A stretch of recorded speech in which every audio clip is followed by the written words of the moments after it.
जीत अडानी, आप जब भी मेट के मेहमान हैं, so welcome on this show. Thank you, Maya. Let me begin by asking you, you're moving around this story, this massive airport. This is a dream come true for the Adani Group as well. Yeah. Satisfaction या sense of pride, क्या चल रहा है आपके दिमाग में?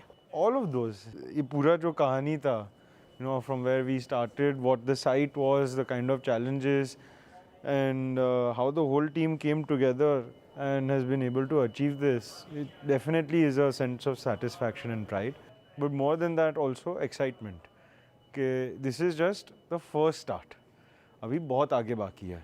You know, we are starting with phase 1. There's phase 2, 3, 4 still left. Navi Mumbai का growth story भी बहुत बाकी है. A lot of excitement with in terms of, you know, what more is there to come. ये मुंबई का दूसरा airport है. Yeah. So Navi Mumbai airport का significance in terms of connectivity वो समझाइए. जी, मुंबई में पहले तो हिस्ट्री से चालू करना पड़ता है कि जब दोनों Delhi and Mumbai airport privatise हुए थे 2006 में, तो वो टाइम पे पीपीपी के टाइम पे Mumbai was actually much bigger than Delhi in terms of traffic, and it was growing faster also, but it had its own limitations. You know, it had one runway, 2 runways, but in cross, so if in effect 1 runway, while Delhi had room to grow. So that's why for the last 10 years you see Bombay has just been stuck with very minimal growth potential. So that's why Navi Mumbai Airport is the biggest growth unlock. When I talk about connectivity, first thing is global connectivity. कि जो global connectivity Delhi कर पाई है वो अभी मुंबई में क्यों नहीं है, और वो आज हम सॉल्व कर रहे हैं. Then when we talk about local connectivity, see, airports are a hub of economic and movement activity in any city you go across the world. You know, the good thing with Navi Mumbai was कि हमने day 1 पे ये thought process लेके plan किया है, because clean site था, you know, we could plan from scratch. We have planned for every single mode of transport that you can think of. So be it water, rail, road, metro, suburban, high speed, vertical takeoff and you know, eVTOLs in the future. So anything that can possibly transport people to and from the city has been taken care of at this airport. 10 साल ये project थमा रहा, बात चलती रही लेकिन कुछ हुआ नहीं.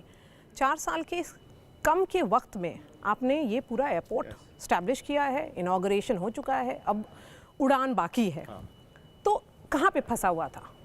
I wouldn't want to say कि कहीं पे फंसा हुआ था. I think it was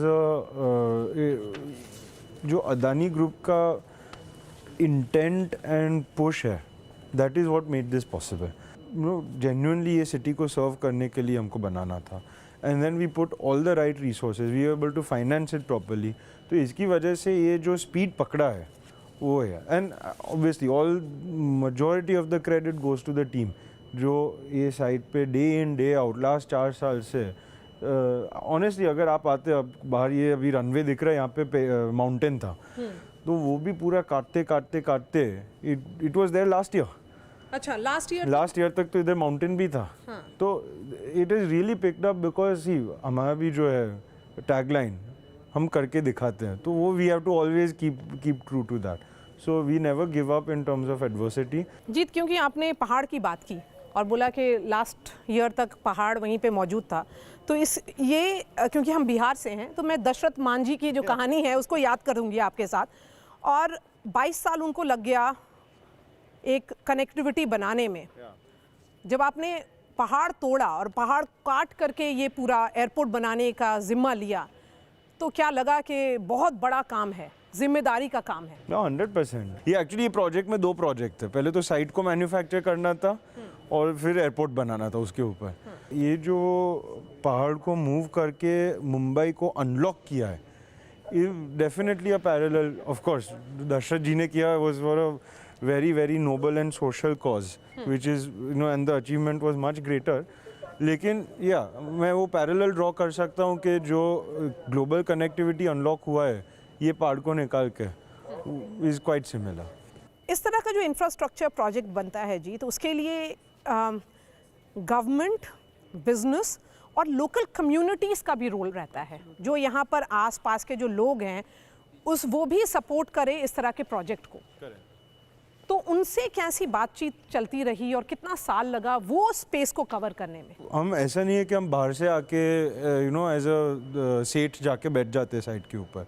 We get into the community, understand where the support is required, what are their problems and how can we help them.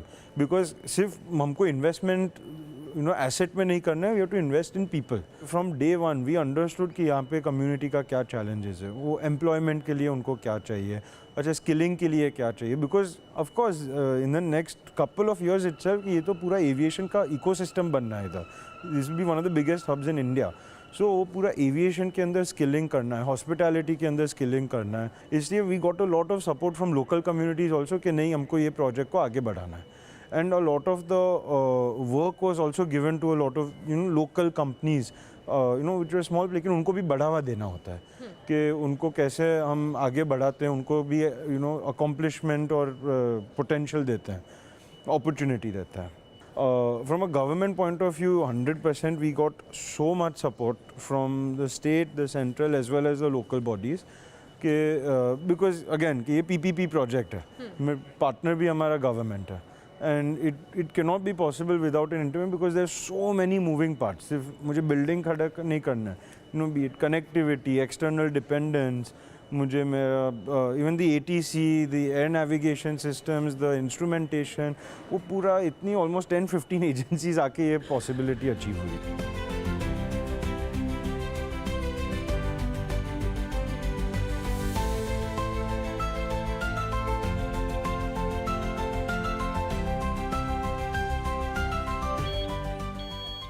So Maria, since anyways you're here, let's go for a ride. I'll take you and show you around. Please come.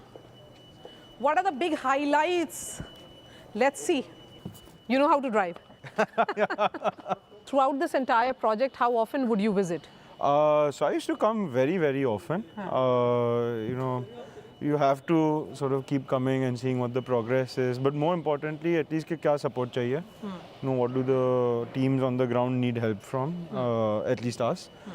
And yes, I think I must have. This is my 60th, 70th visit. On site. So you've been pretty hands-on. Yeah, 100%. Yeah. So let's talk about the concerns which have been there with regards to ecology, mangroves, and also the larger wetlands. Yeah.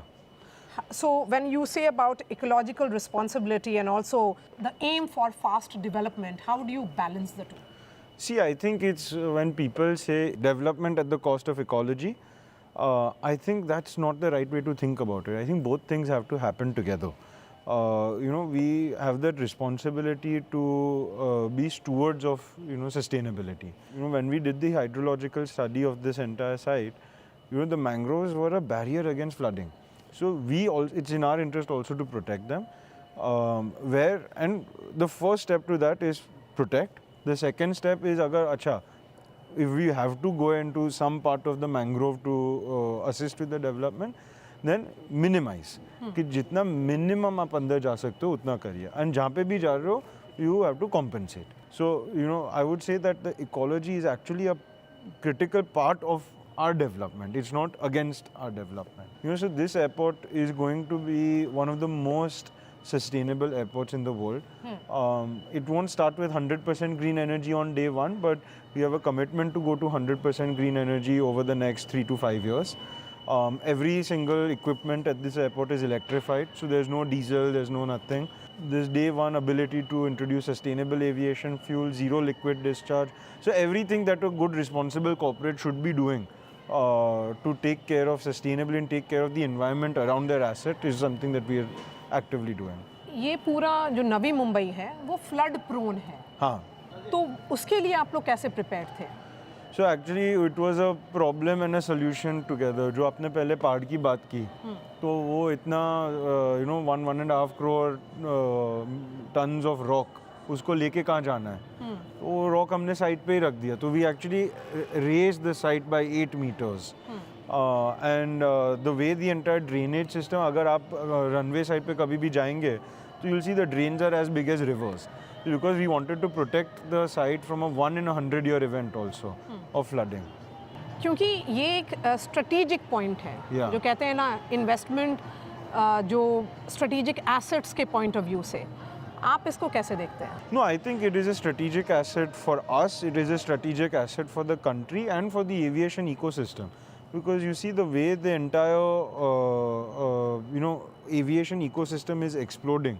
The number of flights that have been ordered, the way passengers are traveling, habits are changing of how air travel is moving. I think it's extremely important that this capacity needed to be brought in.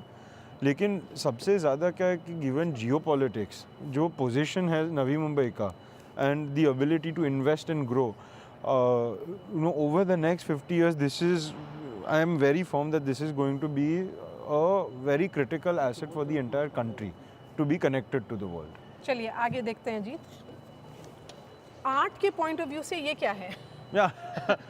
We wanted to get away with all traditional art. तो आपने Mumbai airport तो देखा ही है, तो वहाँ पे पूरा India का रिप्रेजेंटेशन किया था इन टर्म्स ऑफ फिजिकल आर्ट। लेकिन नवी मुंबई गिवन नाम में ही नवी है, तो हमको नया, तो हमको क्या आज के दिन में जो आर्ट में पुराने आर्ट क्या होता था वो नहीं देखना था कि अभी नया आर्ट क्या हो सकता है। तो जितना भी आप देखोगे एवरीथिंग इज आइदर डिजिटल और एक्सपीरियंशियल एंड लेकिन एक्सपीरियंस के पॉइंट ऑफ व्यू से, एक्सपीरियंस के पॉइंट ऑफ व्यू से कि आप जो भी हो you don't just see the art, you are experiencing it in multiple different senses. We wanted to stay true to local roots, so हमने पूरे इंडिया के नहीं लिए लेकिन महाराष्ट्र के लोकल आर्टिस्ट हैं, so not very well known artists, not a single one of these artists are very well known. So we actually commissioned them and partnered with a Western agency to recreate the art in a very modern form.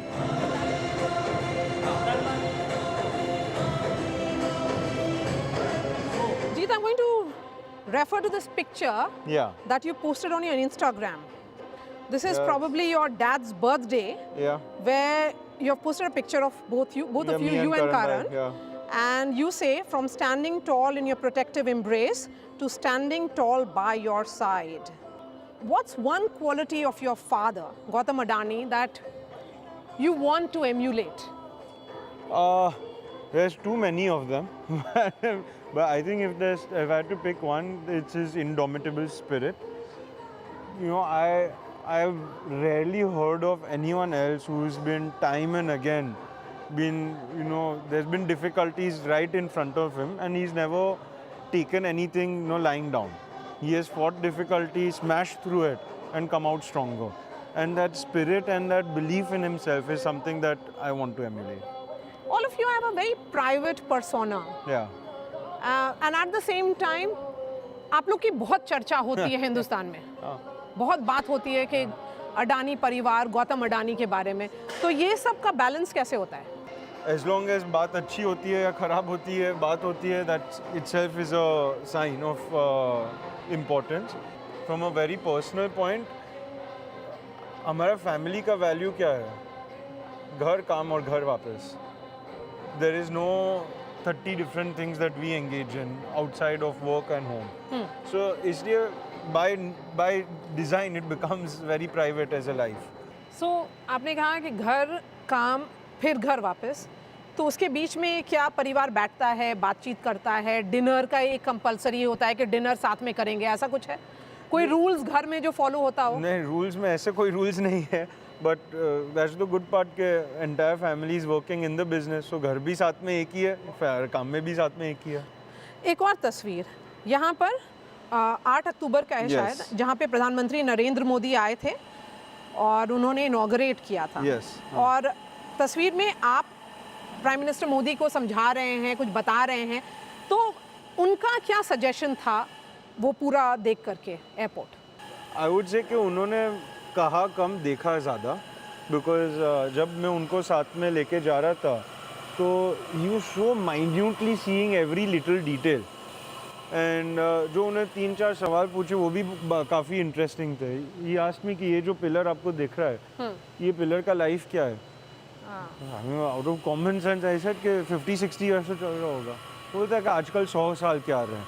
तो the man, उनका जो vision है कि 100 साल तक जो आपने बनाया 100 साल तक चलना चाहिए, इज अनबिलीवेबल।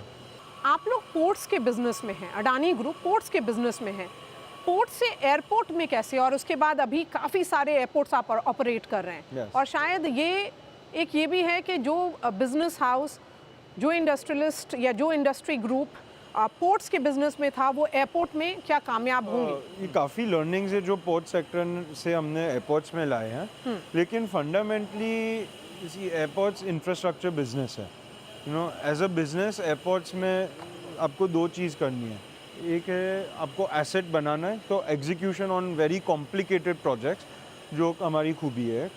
एंड सेकंड इसके जो हमने पहली बार किया है, इसके customer experience and product creation के जो आप आजू बाजू जो दुकानें देख रहे हैं, जो आप हॉस्पिटैलिटी का एक्सपीरियंस लाउंजेस में देखते हैं, वो जो क्यूरेट करना है, that was the new part for us.